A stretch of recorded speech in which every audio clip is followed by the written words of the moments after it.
Assalamualaikum warahmatullahi wabarakatuh. Kembali lagi bersama Bu Ayu. Kali ini dalam mata pelajaran Sejarah Kebudayaan Islam. Pada pelajaran ini kita akan membahas tentang perjalanan hijrah Nabi Muhammad SAW.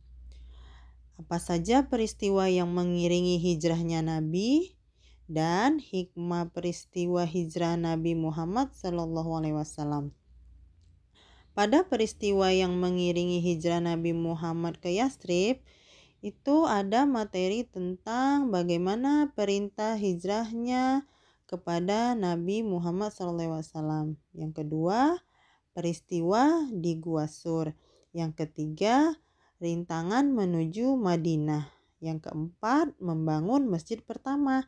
Simak videonya ya, Ibu akan ceritakan bagaimana perjalanan hijrah Nabi Muhammad SAW. Perintah untuk berhijrah.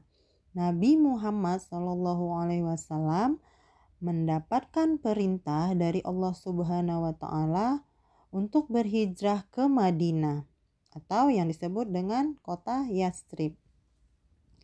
Beliau langsung menemui Abu Bakar dan memberitahukan perintah tersebut serta memintanya untuk menemani beliau hijrah ke Madinah.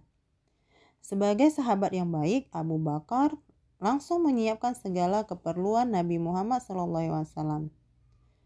Namun, kaum kafir Quraisy ternyata mendengar akan hijrahnya Nabi Muhammad ke Madinah. Lalu mereka mengadakan rapat di sebuah tempat yang bernama Darun Nadwa untuk mengatur strategi membunuh Nabi Muhammad SAW dengan mengutus para pemuda kafir Quraisy. Nah, pada saat yang sama, Nabi Muhammad dan Abu Bakar telah bersepakat akan bertemu di luar kota Mekah. Nah, pada malam hari ketika Nabi SAW berhijrah, para pemuda Quraisy yang akan membunuh Nabi ternyata telah mengepung rumah Nabi. Lalu Nabi meminta keponakannya yang bernama Ali bin Abi Thalib untuk tidur di kasurnya untuk mengelabui para pemuda Quraisy. Nah, dengan izin Allah, Nabi Muhammad dapat keluar dari rumah tanpa diketahui oleh pemuda Quraisy. Karena dengan kuasa Allah, mereka tertidur pulas. Dan mereka pun melihat bahwa ada tidur di tempat tidurnya Nabi, yang ternyata adalah keponakannya yaitu Ali bin Abi Thalib. Perjalanan di Gua Sur. Nabi Muhammad SAW segera menemui Abu Bakar yang telah menunggunya di luar kota Mekah. Mereka berdua meneruskan perjalanan hingga ke Gua Sur. Karena telah siang, mereka segera masuk ke gua untuk menghindari kejaran kafir Quraisy. Namun, Nabi Muhammad menduga pasti pemuda kafir Quraisy ini mengejarnya hingga ke Gua Sur. Nah, ternyata dugaan Nabi itu benar. Pemuda Quraisy sampai juga di depan mulut gua di mana tempat persembunyian Nabi Muhammad. Mereka segera memeriksa keadaan di sekitar gua, tetapi tidak ditemukan tanda-tanda bahwa di tempat itu pernah dilewati oleh seseorang.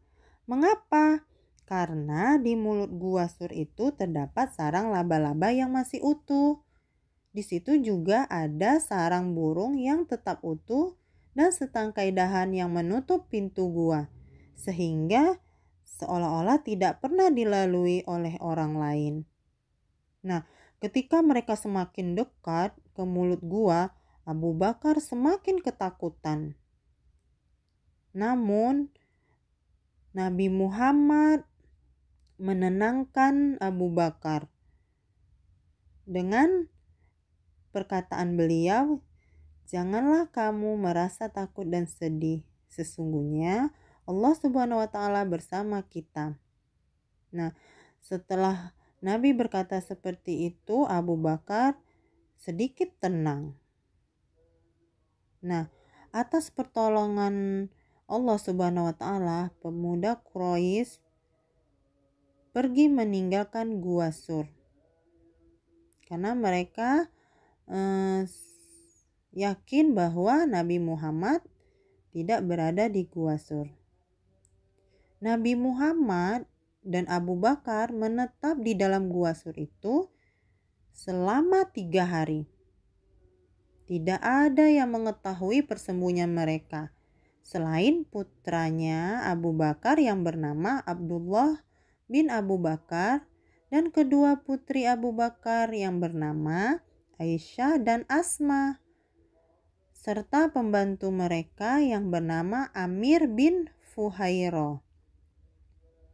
Nah, selama mereka bersembunyi dalam gua, Abdullah bin Abu Bakar menemui mereka pada waktu sore untuk menyampaikan berita-berita yang terjadi di Mekah. Sedangkan putrinya Asma binti Abu Bakar membawakan bekal makanan untuk mereka berdua, yaitu berupa susu hasil perahan dari kambing-kambing yang digembalakan oleh Amir bin Fuhairah.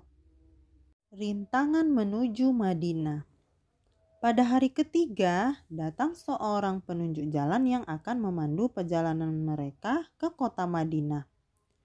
Setelah semua siap, Nabi beserta Abu Bakar melanjutkan perjalanan.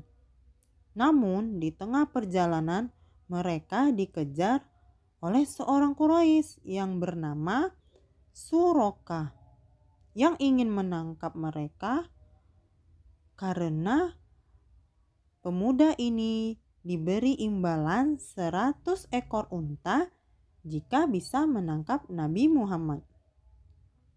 Namun, kuda yang ditungganginya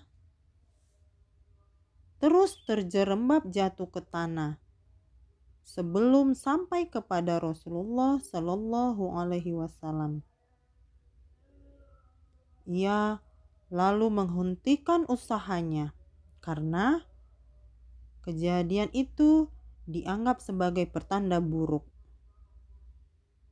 Lalu Suraka justru meminta maaf kepada Rasulullah, dan dengan senang hati Nabi Muhammad Sallallahu Alaihi Wasallam memaafkan dan memintanya untuk tidak menceritakan kepergiannya ke Madinah kepada warga Quraisy.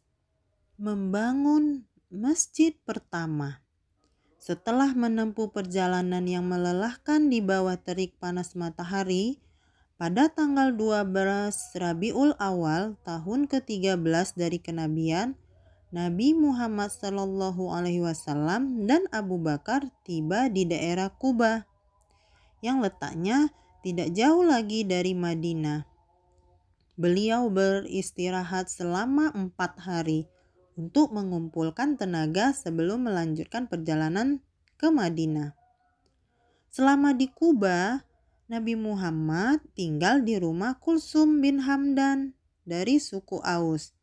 Sedangkan Abu Bakar menetap di rumah Habib bin Asaf dari suku Khazraj. Selanjutnya, datang rombongan yang menyusul dari Mekah untuk ikut hijrah ke Madinah. Mereka dipimpin oleh Ali bin Abi Thalib yang terdiri dari keluarga beliau dan Abu Bakar, seperti Fatimah, Ummi Kulsum, Sauda, Ummu Aiman, Ummu Ruman, Usama, Aisyah, dan Asma binti Abu Bakar. Selain itu, ikut pula Abdullah bin Abu Bakar serta beberapa kaum muslimin lainnya. Sesampai di daerah Quba, Nabi Muhammad dan kaum muslimin membangun masjid untuk melaksanakan ibadah. Dan masjid ini didirikan di atas tanah wakaf dari Kulsum bin Hamdan. Inilah masjid pertama yang dibangun oleh kaum muslimin. Rasulullah sendiri yang memulai pembangunan itu, dan selanjutnya diselesaikan oleh para sahabat dari kalangan Muhajirin dan Ansor. Setelah pembangunan masjid itu selesai, masjid tersebut diberi nama Masjid Taqwa. Masjid itulah yang tercatat dalam sejarah Islam sebagai masjid pertama yang dibangun oleh Nabi Muhammad SAW dan kaum muslimin. Kedatangan rombongan Nabi Muhammad telah lama ditunggu oleh warga Madinah. Bahkan di antara mereka ada yang sampai naik ke atas pohon kurma karena ingin sekali melihat wajah Nabi Muhammad. Pada hari Jumat tanggal 16 Rabiul Awal tahun ke-1 Hijriah atau tanggal 2 Juli 622 Masehi, Rasulullah bersama rombongan tiba di Madinah. Mereka disambut dengan meriah, bahkan diiringi oleh lantunan syair. Pernah dengar gak syairnya nih? Tola'al badru alaina min saniyatil wada' wajabas syukru alaina mada'a lillahi dah. Nah, pasti pernah dengar kan? Ini adalah syair untuk menyambut Nabi Muhammad saat sampai di Madinah. Setiap penduduk Madinah semua menawarkan diri supaya Nabi Muhammad dapat tinggal dan menetap di rumah mereka. Permusuhan antara suku di Madinah seakan lenyap karena mereka bersatu menyambut kedatangan Rasulullah. Bertepatan dengan hari itu juga Nabi Muhammad melaksanakan sholat Jumat. Sholat Jumat tersebut menjadi sholat Jumat pertama yang dilakukan oleh Nabi Muhammad SAW bersama kaum muhajirin dan ansor. Demikian penjelasan Ibu tentang perjalanan hijrah Nabi Muhammad ke Yatsrib. Nah, setelah ini Ananda semua menjawab soal yang ada di classroom. Ibu mau tahu sampai mana pemahaman Ananda tentang cerita perjalanan hijrahnya Nabi Muhammad ke Yatsrib. Terima kasih. Wassalamualaikum warahmatullahi wabarakatuh.